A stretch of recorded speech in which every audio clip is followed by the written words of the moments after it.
Welcome students, हम बात करेंगे the set of complex numbers is an abelian group under addition. और अगर किसी भी सेट को अगर हमने अबिलियन ग्रुप शो करना है तो उसके लिए जो ये 5 कंडीशंस है मैंने यहाँ पे लिखी हुई हैं।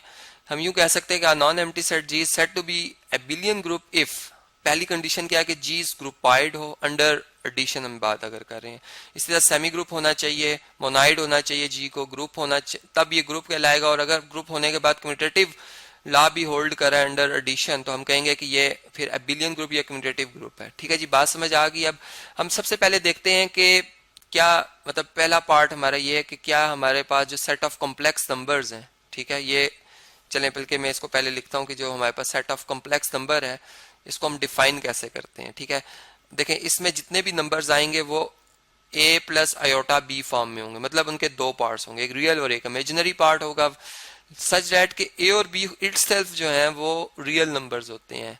ठीक है, तो इस तरीके से हमें पता चलता है कि ये हमारे पास कॉम्प्लेक्स नंबर्स हैं। और फिर हम ये बात जानते हैं कि तमाम रियल नंबर जो होते हैं वो प्रॉपर सबसेट होते हैं सेट ऑफ कॉम्प्लेक्स नंबर्स का। ठीक है, तो इसलिए हर रियल नंबर तो कॉम्प्लेक्स नंबर है, ये बात हम जानते ही हैं।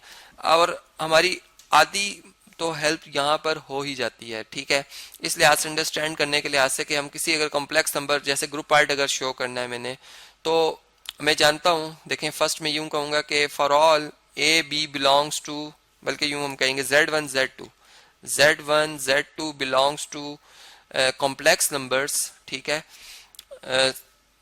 दिस इम्प्लाइज कि इसमें जो इनका सम है, दो कॉम्प्लेक्स नंबर का सम है, इज इक्वल टू z3, वो भी एक कॉम्प्लेक्स नंबर ही आएगा। ठीक है, जो कि एक अगेन एक कॉम्प्लेक्स नंबर है इसलिए सेट ऑफ कॉम्प्लेक्स नंबर में बिलोंग करेगा। देयरफॉर हम कहेंगे कि जो हमारे पास सेट ऑफ कॉम्प्लेक्स नंबर है इज आ, सॉरी यहाँ पर स्पेलिंग्स थोड़े से मैं प्रॉपर लिखता हूँ, इज आ ग्रुपाइड। ठीक है जी, और अंडर किसके होगा जी, अंडर हम ये बात कर लेंगे अंडर एडिशन होगा। ठीक है जी, और इसी तरीके से अब सेमी ग्रुप कब कहेंगे हम इसे, सेमी ग्रुप हम उस वक्त कहेंगे जब हमारे पास, चले मैं अब इस स्पेस को, ये आपने इसको नोट कर लेना। ठीक है, मतलब ग्रुपाइड के लिए आप ये कंडीशन लगाएंगे। ठीक है, इसके बाद जब मैं सेकंड की बात करूंगा तो सेकंड कंडीशन मतलब सेमी ग्रुप के लिए मैं क्या करूंगा कि for all z1 z2 z3 मैं कोई से 3 कॉम्प्लेक्स नंबर अगर पिक कर लेता हूं, ठीक है, जो कि कॉम्प्लेक्स नंबर्स हैं। ठीक है, तो इनमें जो इनका मतलब जो सम में इस तरह से करूं कि z1 z2 को पहले ऐड कर लूं, ठीक है, फिर जो इनका सम आए उसको z3 से ऐड कर लूं, या मैं यूं करूं कि मैं z1 को पहले ना ऐड करूं, मैं पहले z2 और z3 को ऐड कर लूं और फिर जो आंसर आए फिर z1 उस कॉम्प्लेक्स नंबर में ऐड हो, तो दोनों तरफ का आंसर सेम आएगा। मतलब कि हम यूं कहेंगे कि एसोसिएटिव लॉ जो है, एसोसिएटिव जो प्रॉपर्टी कह लें या लॉ कह लें, होल्ड्स अंडर एडिशन। ठीक है, होल्ड्स अंडर एडिशन, तो हम तब कहेंगे कि ये हमारे पास क्या है, सी, हम यूं कह सकेंगे सी इज अ सेमी ग्रुप। ठीक है जी, यहाँ पर सी कॉम्प्लेक्स नंबर के स्पेशल एक हम सिंबल यूज करें ताकि ये आम सेट से डिफरेंट शो हो जाए। ठीक है, तो ये एक सेमी ग्रुप है अंडर एडिशन। ठीक है जी, ये बात क्लियर होगी यहाँ तक कि आपको, और अगर आपको यह है कि z1 किसके इक्वल है तो आप इसको लिख सकते हैं, फर्ज करें a प्लस आयोटा बी के इक्वल लिख लें, z2 अगर आप लिखना चाहते हैं इसे आप c प्लस आयोटा डी लिख लें, और z3 को आप e प्लस आयोटा एफ लिख लें। मतलब ये हमें बेसिकली वही कॉन्सेप्ट के a प्लस आयोटा बी हमें एक रियल पार्ट एक इमेजिनरी पार्ट से, तो इसलिए मैं दोनों पार्ट साथ साथ लिख रहा हूँ। ठीक है, बात क्लियर होगी आपको।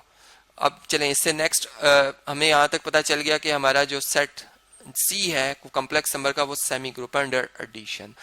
थर्ड हम यूं बात करेंगे कि अगर मैंने मोनाइड शो करना है तो हम यूं बात जानते हैं, वी नो डैट कि जो हमारे पास जो जीरो है वो एक रियल नंबर जो कि कॉम्प्लेक्स नंबर है, हम इसको लिख सकते हैं 0 प्लस 0 आयोटा। ठीक है, जो कि फिर सेट ऑफ कॉम्प्लेक्स नंबर को डेफिनेटली बिलोंग करेगा क्योंकि इसके दो रियल, एक रियल पार्ट एक इमेजिनरी पार्ट में दो इसके पार्ट्स हैं। ठीक है, तो इसका मतलब हम ये कहना चाह रहे हैं कि जो एडिटिव आइडेंटिटी है, additive identity of complex number जो है, आइडेंटिटी ऑफ जो कॉम्प्लेक्स नंबर है वो कॉम्प्लेक्स नंबर्स एग्जिस्ट। ठीक है, एग्जिस्ट करती है मतलब उस सेट में पाई जाती है। तो दिस इंप्लाइज कि हम कह सकते हैं कि हमारे पास जो ये हमारा जो सी सेट है, कॉम्प्लेक्स नंबर का सेट है, ये क्या है, ये एक मोनाइड भी है। ठीक है, तो यहां तक ये बात क्लियर होगी है कि सी ग्रुपाइड भी है, ये भी क्लियर हो गया कि सी सेमी ग्रुप भी है, ये भी क्लियर हो गया कि सी मोनाइड भी है। अब फोर्थ अगर आप देखें तो फोर्थ में हम यूं बात कर रहे हैं कि ग्रुप होना चाहिए। ठीक है, तो हम देखें कोई सा भी कॉम्प्लेक्स नंबर आप सिलेक्ट कर ले, for all z belongs to any complex number आप अपनी मर्जी से सिलेक्ट करें। ठीक है, there exist negative of this complex number, जो कि बिलोंग कर रहा होगा, मतलब वो एक कॉम्प्लेक्स नंबर ही होगा, सच डैट कि अगर मैं z प्लस नेगेटिव z को ऐड करूंगा तो मेरे पास जीरो आंसर आएगा, या जीरो प्लस जीरो आयोटा आएगा। या मैं यूं भी कह सकता हूं कि नेगेटिव ऑफ z में मैं z ऐड कर दूं तो तब भी मेरा यही आंसर आएगा। मतलब कि जो एडिटिव इनवर्स है कॉम्प्लेक्स नंबर्स का वो एग्जिस्ट कर रहा है। ठीक है, मैं यूं बात कर सकता हूं that is additive inverse of every complex number exists। ठीक है जी, इस वजह से तो हम ये कहेंगे कि जो हमारा सी सेट है अब वो एक ग्रुप है। ठीक है जी, ये बात क्लियर होगी आपको। अब इसे नेक्स्ट जो है, जो लास्ट सबसे इंपॉर्टेंट, अगर एक बिलियन ग्रुप शो करना है या कम्यूटेटिव ग्रुप शो करना है तो फिफ्थ नंबर पे हम यूं बात करेंगे कि for all z1 z2 belongs to complex numbers। ठीक है, देयर एग्जिस्ट, या हम यूं कह सकते हैं देन, अगर आप कोई से भी दो कॉम्प्लेक्स नंबर सेलेक्ट करते हैं देन हम यूं कह सकते हैं कि z1 प्लस z2 इनका सम किया जाए, या z2 प्लस z1 इनका सम इस तरह से किया जाए कि इनका ऑर्डर तब्दील कर दिया जाए, तो हमारा जो आंसर है वो सेम एक कॉम्प्लेक्स नंबर आएगा z3। मतलब दोनों का आंसर सेम आएगा, ऑर्डर तब्दील करने से सम तब्दील नहीं होगा। ठीक है, तो हम इस तरह से कह सकते हैं कि जो फिफ्थ है उसमें कम्यूटेटिव लॉ बेसिकली हम होल्ड करा रहे हैं, कि हम यूं कहना चाह रहे हैं कि जो कम्यूटेटिव लॉ है अंडर एडिशन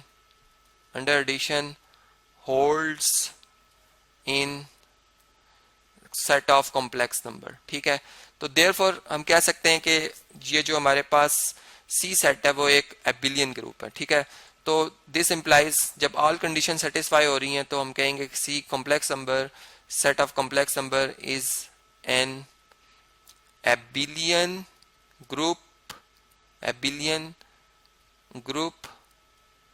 अंडर एडिशन। ठीक है जी, तो इस तरीके से आपने बात समझी कि हमने कैसे एक सेट ऑफ कॉम्प्लेक्स नंबर को बिलियन ग्रुप शो किया। अब इसी तरह कोई भी सेट हमें बताया जाए और उसे कहा जाए कि आपने इसे बिलियन ग्रुप शो करना है या नॉन अबिलियन शो करना है, तो जारी बात है कि अगर कोई भी एक कंडीशन जो है वो अगर सेटिस्फाई नहीं हो रही है, ग्रुप हो लेकिन वो कम्यूटेटिव लॉ होल्ड ना कर रहा हो, तो फिर हम वो कहेंगे कि वो नॉन अबिलियन ग्रुप है। ठीक है, और अगर वो होल्ड कर रहा होगा कम्यूटेटिव लॉ को अंडर जो बाइनरी ऑपरेशन जिसके अंडर हम चेक करना चाह रहे हैं कि ग्रुप है या नहीं, तो फिर अगर वो होल्ड करेगा तो हम कहेंगे कि ये सेट जो हमारा ये अब ग्रुप भी है और अबिलियन ग्रुप भी है, क्योंकि ग्रुप हमने ऑलरेडी पहले से इसको शो किया होगा।